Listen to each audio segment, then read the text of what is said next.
Mon père était un sorcier. Chapitre 4. Je venais d'avoir cette révélation. Elle me frappait de plein fouet. Mon père me l'avait pourtant révélée dans l'une de nos conversations. Étourdi, je n'y avais pas prêté attention.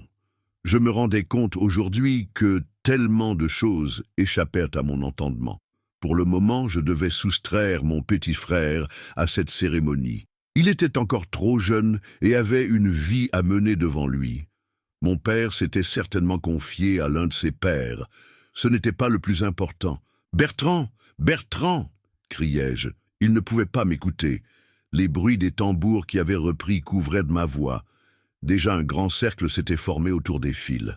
Chacun était curieux de découvrir le successeur, le nouveau sorcier, celui-là qui allait désormais protéger notre communauté. Je dus me battre pour me frayer un chemin entre les jambes des badauds afin de voir de mes propres yeux ce qui allait se passer. « Bertrand !» repris-je dans une dernière tentative vaine. Mon petit frère était le plus jeune des garçons. Il aurait pu être le petit-fils de certains de ses frères.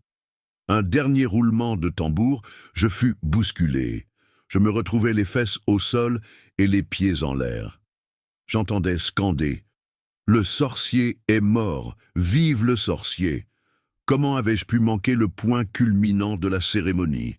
Déjà, je me relevais toute déstabilisée pour pleurer. Bertrand, il devait avoir peur. Il eut un grand brouhaha. C'était impossible d'avoir une vision claire de la scène. Avec la poussière qui s'était invitée à la place des cérémonies, tout devint un nuage blanc. « Bertrand! Bertrand !» J'essayais d'avancer. La foule huait. Une main m'attrapa soudain au mollet. « Marie !»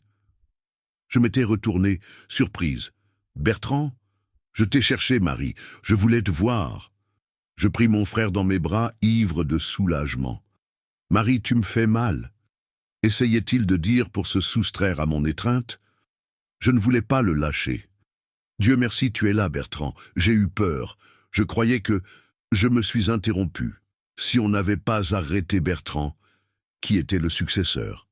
Je dus regarder Bertrand dans les yeux en le secouant. Qui a-t-on arrêté? Roger. Je me figeais.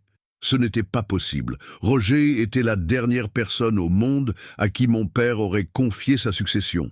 Il y avait eu quelque chose de pas net.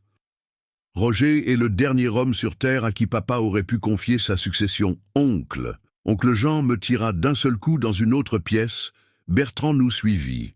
Les cérémonies se poursuivaient. Après l'arrêt du nouveau successeur, on devait passer à autre chose.